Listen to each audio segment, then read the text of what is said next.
Pronto, agora foi. Boa noite, boa tarde, bom dia, no horário que todo mundo estiver escutando.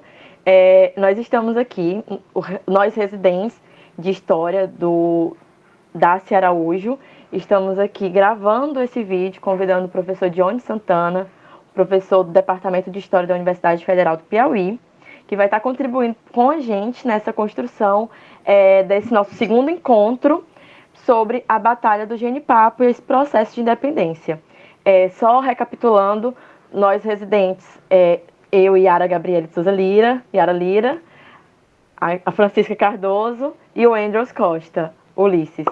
Então, com muita satisfação, com muita felicidade que a gente está aqui convidando o professor Johnny Santana, nosso professor da Universidade Federal do Piauí também, onde nós cursamos História. E vamos começar esse diálogo, começar essa conversa sobre a Batalha do Genipapo e sobre algumas reverberações que o professor vai estar apontando para a gente a partir de agora. Pode ficar com a palavra, professor.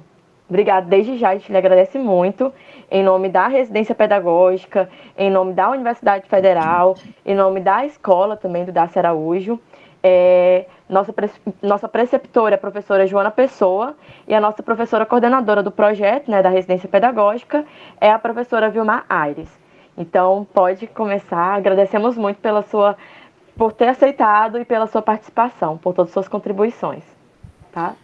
Bem, boa noite a todos. Eu queria agradecer demais a Yara, né, a Francisca, a Wenders. São alunos queridos, muito queridos da Universidade Federal e que eu tive o prazer já de lecionar algumas disciplinas, né? A Francisca eu ainda estou lecionando, o Wenders eu acho que ainda estou lecionando também alguma disciplina.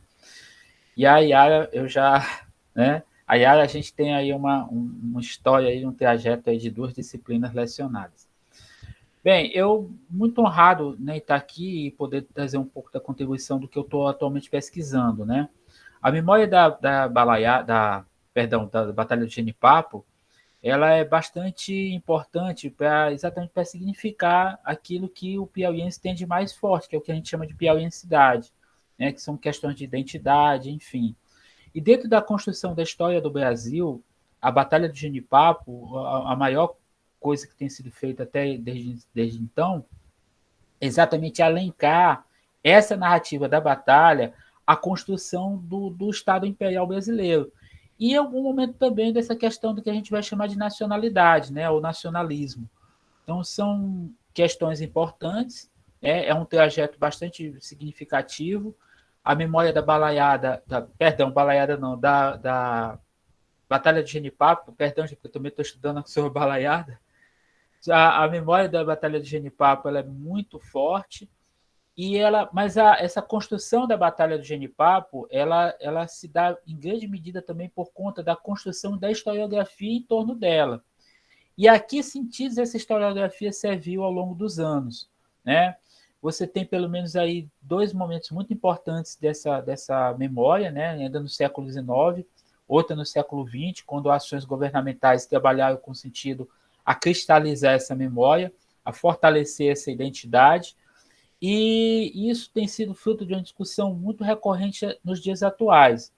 Eu, como uma pessoa que estuda o século XIX, estuda essas questões da história do Piauí, especificamente do Piauí no século XIX, e também da contribuição do Piauí à construção da independência, eu tive a oportunidade recentemente de ter um contato com uma documentação muito assim, muito nova, né? Ela, na verdade, é uma documentação antiga, mas nova no sentido que ela foi descoberta. E essa documentação tem permitido eu entender muita coisa daquilo que a historiografia já estava trabalhando. Então, essas questões de memória, historiografia e novas pesquisas têm sido a tônica hoje a respeito da construção da história da Batalha de Genipapo. Né? Então, é uma professor, qual é a grande questão? Qual é o grande ato? A grande questão é exatamente tentar entender que ligações, né, essa elite tinha aqui no Piauí no século XIX e como essas ligações permitiram que aqui fosse formado um exército libertador. Né? Muitos foi falado que um exército veio do Ceará, a partir da organização da junta, que atendeu da junta cearense, que tinha jurado a independência do imperador e que, uma solicitação oriunda dos chefes piauienses, o Leonardo Castelo Branco e o Simplício Dias da Silva, que o Ceará acudisse o Piauí. Bem, então, a documentação permite enxergar como esse exército foi arregimentado aqui no Piauí, né? Sempre se falou muito, a memória e a historiografia, de que haveria uma coesão, um ódio ao português, e que as pessoas haviam sido cooptadas, né, conquistadas, arrebatadas por um discurso.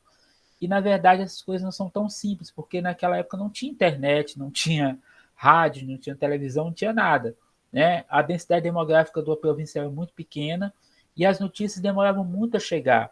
Por exemplo, quando o João José da Cunha Fidias chega a Campo Maior para entrar em embate com o Exército Libertador, o Manuel de Souza Martins, que está lá em Oeiras, ele ainda está despachando uma ordem para tomarem cuidado com o Fidias que já estava chegando. Essa ordem saiu 3 dias depois da batalha já ter acontecido.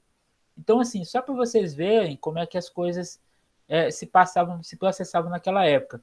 Então, assim, forjar um exército, criar um exército, né, preparar um exército, convencer as pessoas a participar da ação, era uma coisa que demandava um esforço muito grande. Então, essa documentação que eu estou tendo acesso hoje me permite entender um pouco sobre isso.